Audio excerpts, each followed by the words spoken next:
Student, अपन पढ़ रहे थे मानव संसाधन।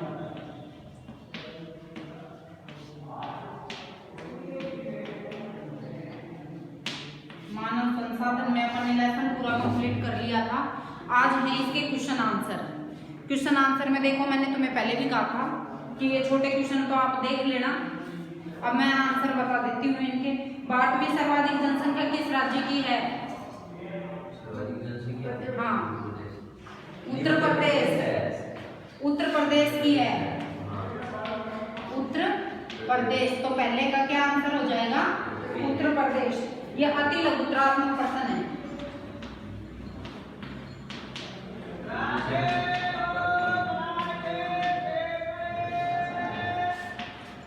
प्रश्न में देखो, मैं आंसर बता देती हूँ क्वेश्चन पढ़ के, ठीक है।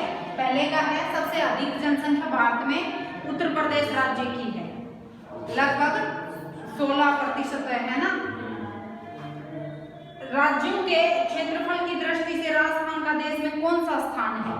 प्रथम। इसका आएगा राजस्थान का प्रथम स्थान है। क्षेत्रफल में तो प्रथम स्थान राजस्थान का है और जनसंख्या में इसका है 8वां स्थान। ऐसे अगर पढ़ोगे ना तो आपके क्लियर होते जाएंगे दोनों। जनसंख्या में है राजस्थान का 8वां स्थान। सर्वाधिक जनसंख्या घनत्व वाला राज्य कौन सा है? बिहार। बिहार में कितना है? बिहार में है 1102 व्यक्ति प्रति वर्ग किलोमीटर। पढ़ाया था ना मैंने। पूरा लिखना है तुम्हें, ये नहीं कि मैंने एक ये लिख दिया तो ये लिखोगे, ऐसे लिखना है। भारत में सर्वाधिक जनसंख्या वाला राज्य उत्तर प्रदेश है। ऐसे ही राज्यों के क्षेत्रफल की दृष्टि से राजस्थान का देश में प्रथम स्थान है। सर्वाधिक जनसंख्या घनत्व वाला राज्य कौन सा है? तो इसमें आएगा सर्वाधिक जनघनत्व वाला राज्य बिहार है, जिसका जनघनत्व कितना है? 1102 व्यक्ति प्रति वर्ग किलोमीटर। अब राजस्थान में 2011 की जनगणना के अनुसार लिंग अनुपात कितना है राजस्थान का? 926। ठीक है, तो राजस्थान में कितना है 2011 के अनुसार? 926। और भारत का कितना है? 940। 2011 के अनुसार 940।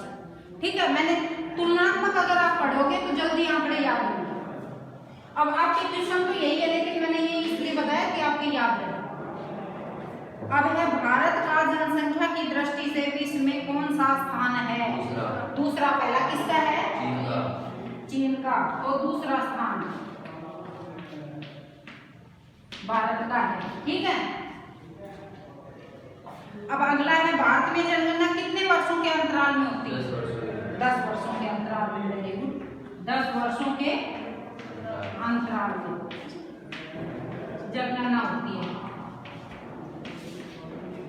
अब आगे देखो, किसी देश या स्थान की जनसंख्या में वृद्धि या कमी का प्रमुख कारण क्या है? और प्रवास। ठीक है, ये तीनों पॉइंट लिखने हैं आपको। अब साथ में देखो, मैं ये मिटा देती हूँ।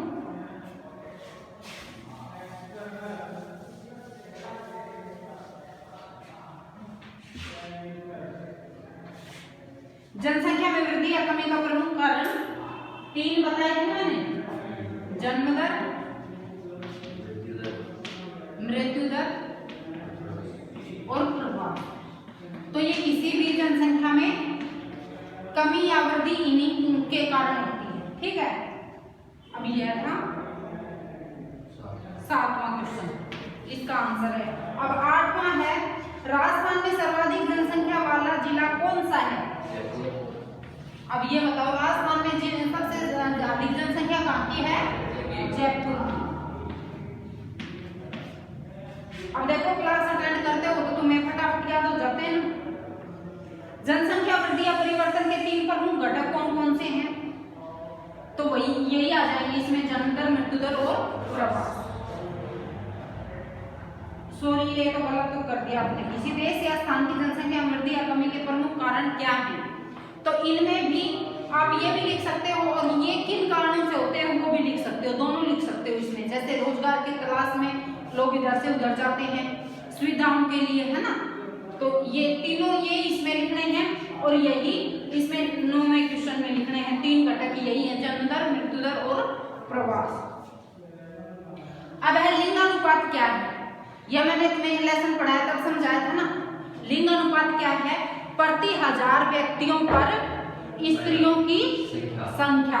तो इसका मैंने सूत्र भी बताया था तुम्हें कि लिंगानुपात कैसे निकाला जाता है, वो तुम्हें लिखना है। पहले तो लिंगानुपात होता क्या है, ये लिखोगे प्रति 1000 पुरुषों पर स्त्रियों की संख्या को लिंगानुपात कहा जाता है, ठीक है। अब लिंगानुपात लिखकर ऐसे लिखोगे आप, स्त्रियों की संख्या बटे पुरुषों की संख्या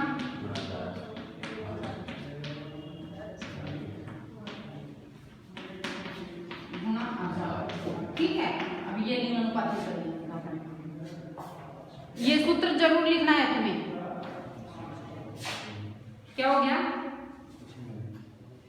अब है 2011 की जनगणना के अनुसार देश की साक्षरता दर कितनी है। देश की साक्षरता दर, ये 10वां था, अब 11वां 74 पॉइंट कितनी थी, 0.04। वेरी गुड, याद नहीं है तुम्हारे प्रतिशत, ठीक है ना। देश की जनसंख्या कितनी है, 74.04, और राजस्थान की कितनी है, 65, ठीक है। अब है परिवारों के आकार को सीमित रखने हेतु सरकार ने कौन सा कार्यक्रम प्रारंभ किया, परिवार नियोजन, परिवार नियोजन, ठीक है ना। राजस्थान का सर्वाधिक जनसंख्या घनत्व वाला जिला कौन सा है, जयपुर। और सबसे कम घनत्व जैसलमेर में,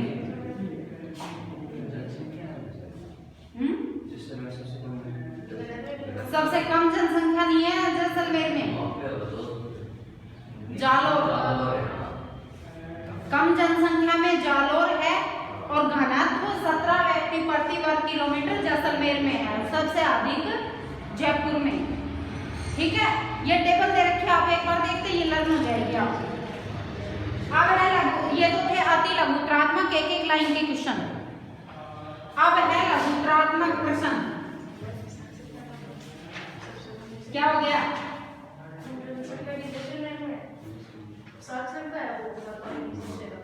हाँ सॉरी, साक्षरता। अब है साक्षरता दर किसे कहते हैं, ये मैंने तुम्हें समझाया भी था ना। साक्षरता दर किसे कहते हैं, नवीन,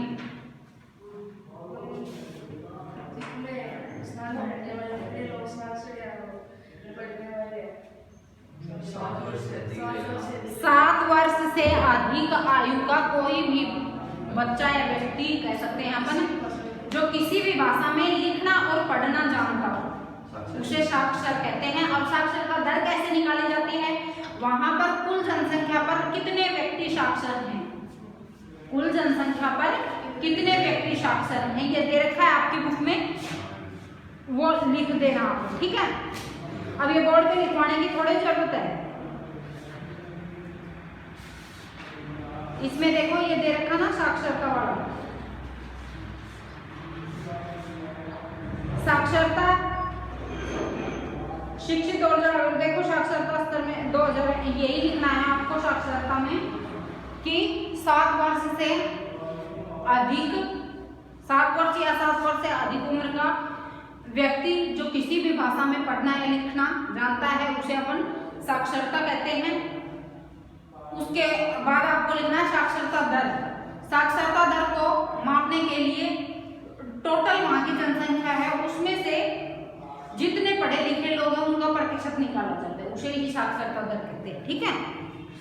अब अगला है संसाधन किसे कहते हैं, ये कौन बताएगा, मैंने सबसे पहले दिन बताया था, रक्षित, याद है क्या,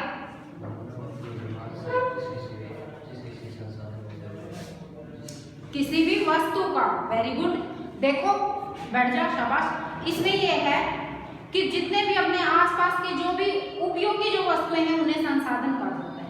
आपकी बुक में पहले लाइन में ही दे रखा है ये, ठीक है। जितने भी अपने आसपास की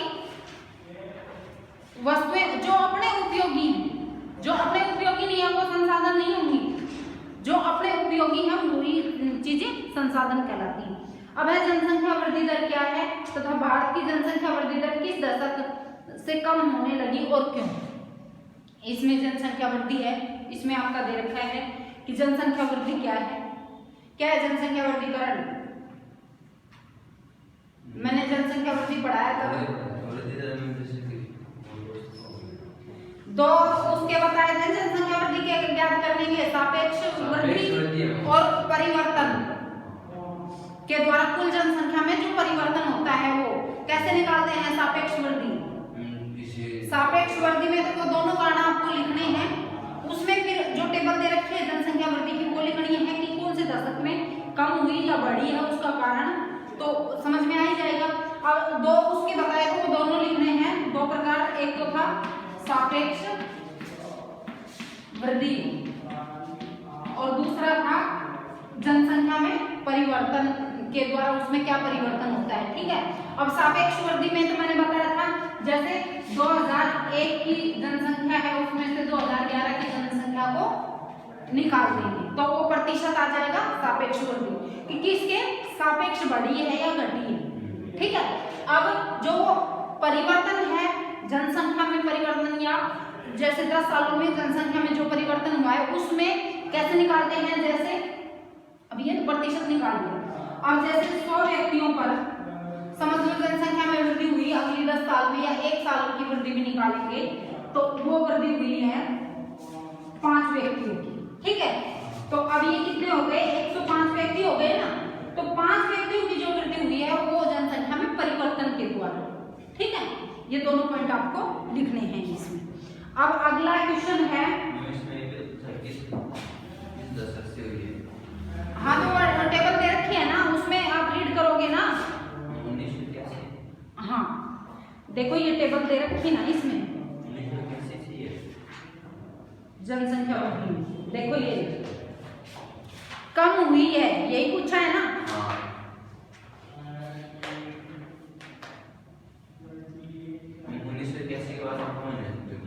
हाँ इसमें अपन ने वर्णन में पढ़ा था ना ये 1981 के बाद में कम हुई है और फिर लगातार कम होती जा रही है। अब इसके क्या कारण हैं, इनके वही आ जाएंगे कि जैसे इन सुविधाओं का ज्यादा उपयोग, पढ़ाई लिखाई की शिक्षा का ज्यादा प्रसार, प्रसारवादिता का अंत, यही आ जाएंगे सारे कारण, ठीक है ना। अब अगला क्वेश्चन है कि किसी देश की जनगणना उस देश की जनसंख्या से संबंधित कौन कौन सी प्रमुख जानकारियां प्रदान करती है। अब इसमें सारी आ जाएंगी, कौन कौन सी, जनसंख्या का आकार वितरण,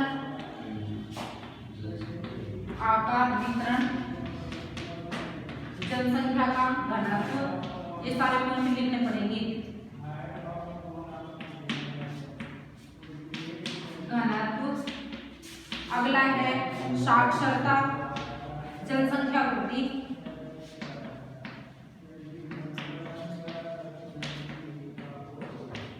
अगला है साक्षरता दर, साक्षरता, लिंग अनुपात, अगला है जनसंख्या नीति, नगरीकरण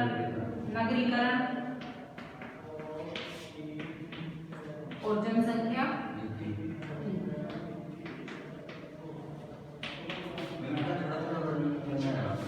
वर्णन नहीं करना है इसमें, लघुत्रात्मक इसमें सिर्फ पॉइंट लिखने हैं, ये निबंधात्मक में होंगे वर्णन, नाम लिखना है।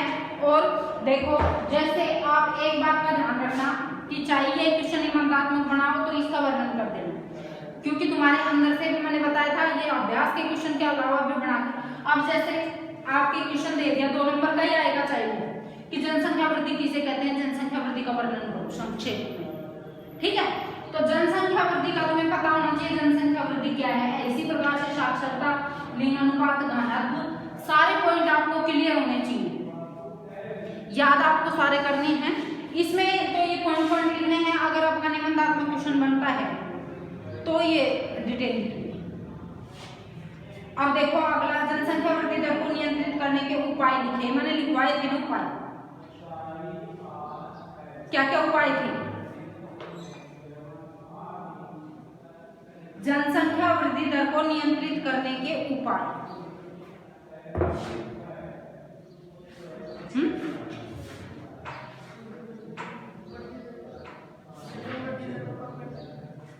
क्या हो गया?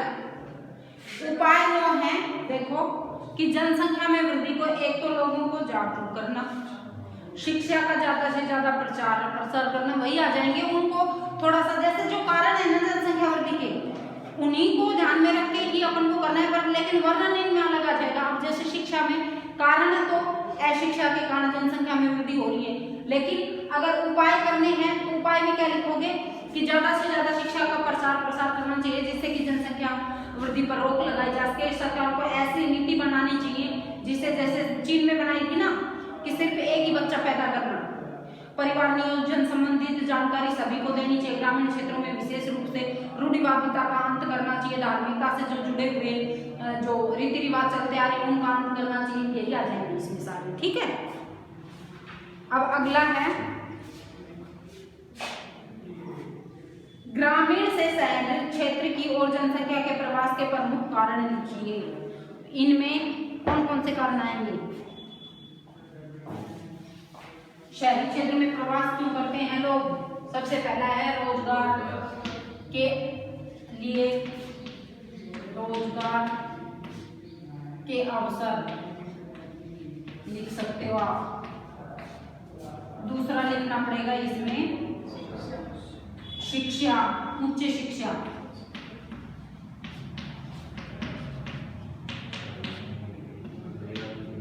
चिकित्सा सुविधा,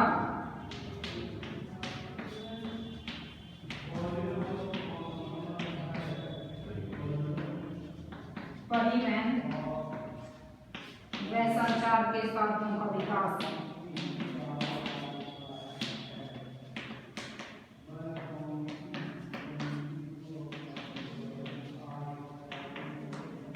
इसके बाद में है चिकित्सा सुविधा, विद्युत आपूर्ति।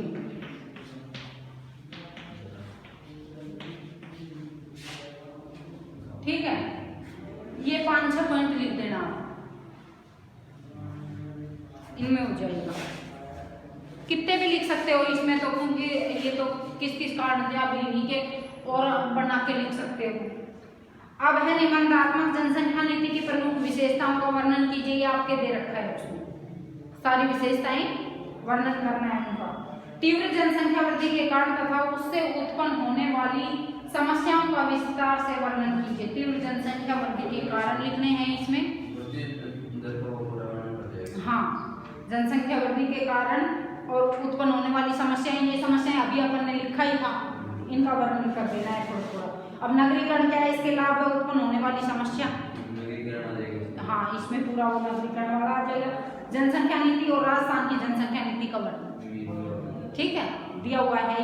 ये सारे क्वेश्चन आंसर आपको लर्न भी करने हैं और कॉपी में भी लिखने हैं। और अगर कोई क्वेश्चन नहीं समझ में आए तो आप मेरे से पूछ लेना, ठीक है, याद जरूर करने हैं तुम्हें साथ ही साथ।